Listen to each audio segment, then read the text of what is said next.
Student, स्वागत है आप सभी मेरे चैनल पे। तो आज हम क्लास 10 मैथ्स का चैप्टर नंबर 3 जो कि हमारा pair of linear equations in two variable, इस चैप्टर की एनसीईआरटी एक्सरसाइज 3.3 का क्वेश्चन नंबर 3 करने वाले हैं। क्वेश्चन नंबर 3 के टोटल 6 पार्ट्स हैं। 5th पार्ट तक हम ऑलरेडी कंप्लीट कर चुके हैं। आज की वीडियो में हम 6 पार्ट कंप्लीट करेंगे और अपनी 3.3 बिल्कुल कंप्लीट हो जाएगी। सो स्टार्ट करते हैं। 5 years हैंस मतलब होता है 5 साल बाद। ठीक है, अभी जो आपकी प्रेजेंट एज है मान लो उसके 5 साल बाद। ठीक है, द एज ऑफ जैकब, ठीक है, जैकब एक बंदा है। The age of Jacob will be 3 times that of his son. ठीक है, क्या बोल रहा है? 5 साल बाद जैकब की जो एज है उसके सन के 3 times हो जाएगी। ठीक है, क्लियर है। उसके बाद क्या बोल रहा है? 5 years अगो, अब उसकी प्रेजेंट एज से 5 साल पहले, अगो मतलब पहले, Jacob age was 7 times of his son, मतलब जैकब की एज जो है अपने सन के 7 times थी। ठीक है, तो वो कह रहा है फाइंड देयर प्रेजेंट एजेस। ठीक है, स्टार्ट करते हैं इसका solution. So let's get started. उसने हमसे दोनों के प्रेजेंट एजेस पूछा है, तो उन्हीं को हम पहले लेट कर लेते हैं। ठीक है, let the present age of Jacob be X years. ठीक है, present age of Jacob be X years. Clear है। उसके बाद let the present age of Jacob son. ठीक है, जैकब के सन की एयर्स हमने क्या, जैकब के बेटे की हमने क्या एज मान ली? Be Y years. क्लियर है। जैकब की एज कितनी? X years present. ठीक है, और जैकब के बेटे की Y years present age. Clear है। अब स्टार्ट करते हैं अकॉर्डिंग टू क्वेश्चन। ठीक है, अब हमें इक्वेशन बनानी है। क्या बोल रहा है? 5 years हैंस मतलब 5 साल बाद, है ना। तो जो जैकब की प्रेजेंट एज है वो क्या है? x + 5। ठीक है, इज इक्वल्स टू, और उसके सन की एज क्या है? Present age y। अब y है उसमें 5 years हैंस मतलब 5 साल बाद कितनी एज होगी उसकी? y + 5, है ना। क्लियर है ना। उसके बाद क्या बोल रहे हैं? The age of Jacob will be 3 times of his. 5 साल बाद, अब जो जैकब का फादर है वो तो उससे बड़ा ही है ना। जो एक्स है जैकब की, जैकब के फादर की एज है ना। तो जैकब का फादर, ओ सॉरी, जैकब जो है उसकी एज तो बड़ी ही होगी उसके बेटे से, है ना। तो ये तो ऑलरेडी 3 times है ना, क्योंकि ये उसका फादर है। ठीक है, तो ये ऑलरेडी 3 times है। तो हमें 3 से मल्टीप्लाई करना पड़ेगा जैकब के सन की एज को। जैकब के सन की एज को हमें 3 से मल्टीप्लाई करना पड़ेगा। ठीक है, ये मैं ज़रा इधर लिख लेता हूँ, x + 5। ठीक है, bracket is equals to 3 multiply by y + 5। ठीक है, ये बहुत इंपॉर्टेंट स्टेप है। क्या बोला उसने? 5 years hence the age of Jacob will be 3 times of his son. अब देखो 5 साल बाद जैकब की एज तो ऑलरेडी 3 times उसके सन की होगी ही।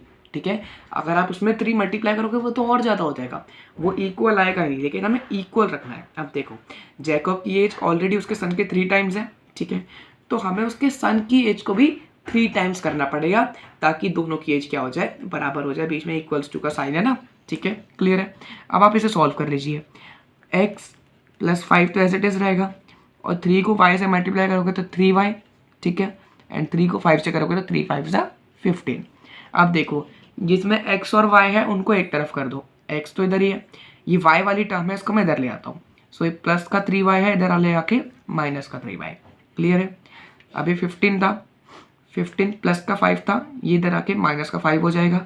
ठीक है, 15 - 5 = 10। ठीक है, x - 3y = 10। ये आ गई हमारी फर्स्ट इक्वेशन। क्लियर है।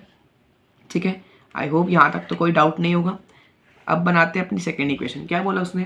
5 years अगो, 5 साल पहले, उनकी प्रेजेंट एज से 5 साल पहले। 5 साल पहले मतलब -5, x - 5 = y - 5। क्या बोल रहा है? जैकब एज वो 7 times of his sun. Jacob की एज जो है उसके सन के 7 times थी। ठीक है, मतलब वो तो ऑलरेडी 7 times है ही, तो हमें इक्वल करने के लिए क्या करना पड़ेगा? जैकब के सन की एज को 7 से मल्टीप्लाई करना पड़ेगा। क्लियर है। आया समझ में? बहुत इंपॉर्टेंट स्टेप है ये। x - 5 = 7y - 7 5 = 35। क्लियर है। अब वही जिस जो एक्स और वाई वाली टर्म्स है उनको एक तरफ कर दो। एक्स ये प्लस का 7y था, इधर आके माइनस का 7y is equals to minus का 35, ये माइनस का 5 था, इधर ले जाके प्लस का 5, माइनस प्लस माइनस 35 में से 5 का तो कितने बचे 30, लेकिन माइनस का साइन आएगा क्योंकि 35 बड़ा है, ठीक है। So x minus 7y is equals to minus का 30, ये हो गई हमारी सेकेंड इक्वेशन। क्लियर है। अब इन दोनों इक्वेशन को सॉल्व करना है और हमें x और y की वैल्यू निकालनी है, जो कि हमारी क्या है, प्रेजेंट एजेस है जैकब की और उसके सन की। फर्स्ट इक्वेशन क्या थी, x minus 3y is equals to 10, ठीक है, ये थी हमारी फर्स्ट इक्वेशन। और सेकेंड इक्वेशन थी हमारी x minus 7y is equals to minus 30। अब इसको हमें सब्सटीट्यूशन मेथड से सॉल्व करना है। क्लियर है। सो मुझे फर्स्ट इक्वेशन इसी लग रही है, तो मैं फर्स्ट इक्वेशन में अपना काम शुरू कर देता हूँ। ये मेरी फर्स्ट इक्वेशन है, x minus 3y is equals to 10 है, ठीक है। अभी जो माइनस का 3y है, अगर मैं इसको इधर भेज दूँ तो क्या हो जाएगा, प्लस का 3y हो जाएगा, है ना। यही मुझे करना है, x is equals to 10 plus 3y। अब देखो x की एक वैल्यू आपको मिल चुकी है, हालांकि अभी नंबर्स में नहीं आई, बट या अभी में नंबर्स में भी उसकी एज मिल जाएगी, ठीक है। इसको आप क्या मान लीजिए, इसको आप थर्ड इक्वेशन मान लीजिए। क्लियर है। अब आपको लिखना है put equation, E Q dot मतलब इक्वेशन, थर्ड इन सेकेंड।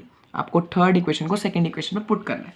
अब सेकेंड इक्वेशन आप लिख लीजिए, x minus 7y is equals to minus 30, ठीक है। अब देखो हमारा x की वैल्यू क्या आई थी, 10 प्लस 3y, ठीक है।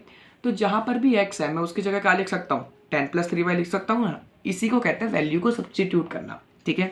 So it means second equation में जहाँ पर x है मैं इसकी जगह कौन सी वैल्यू सब्स्टिट्यूट कर दूंगा, ये वाली वैल्यू 10 प्लस 3y। क्लियर है। सो 10 प्लस 3y ब्रैकेट लगाओ, ठीक है, minus 7y is equals to minus 30। अब प्लस का 3y माइनस का 7y क्या हो जाएगा, माइनस का 4y, है ना। बाकी सब तो एज इट इज 10 और इधर माइनस का 30। अब माइनस का 4y एज इट इज ऐसे ही रहेगा, ठीक है, माइनस का 30 भी ऐसे ही रहेगा, लेकिन जो प्लस का 10 था इधर आके माइनस का 10 हो जाएगा, क्योंकि नंबर्स हमें एक तरफ रखने हैं, ठीक है। अब माइनस माइनस प्लस, लेकिन साइन किसका आएगा, माइनस का। 30 plus 10 40, minus 40 minus 4y, minus से minus cancel, y is equals to 40 divided by 4। क्यों, क्योंकि 4 जो है y के साथ मल्टीप्लाई में था, नीचे आके डिवाइड में हो गया, 4 10 40। क्लियर है। अब देखो y की वैल्यू क्या आ गई हमारी 10, इट मीन्स जो जैकब के सन की एज है वो कितनी है 10, ठीक है। अब जैकब की प्रेजेंट एज निकालते हैं। ये जैकब की प्रेजेंट एज थी x plus x is equals to 10 plus 3y, ये उसकी एज थी, ठीक है। y की वैल्यू क्या है 10, तो यहाँ पर जो y है इसकी जगह मैं क्या वैल्यू सब्स्टिट्यूट कर दूंगा, इसकी जगह मैं 10 लिख दूंगा। सो 10 प्लस 3 मल्टीप्लाई बाई 10। क्लियर है। x इज इक्वल्स टू, अब देखो 3 10 30, सो 10 प्लस 30 कितना हो गया 40, ठीक है। सो इसी के साथ हमारी जैकब की एज कितनी हो गई 40, ठीक है। अब यहाँ पर आप देख सकते हैं जैकब की एज हमारी कितनी आई है 40 ईयर्स, और जैकब के सन की एज कितनी आई है 10 ईयर्स, ठीक है। आई होप आपको ये क्वेश्चन का सॉल्यूशन समझ में आया होगा। इसी के साथ हो चुकी है हमारी एक्सरसाइज 3.3 कंप्लीट। अगली वीडियो में स्टार्ट करेंगे एक्सरसाइज 3.4, ठीक है। So thanks for watching.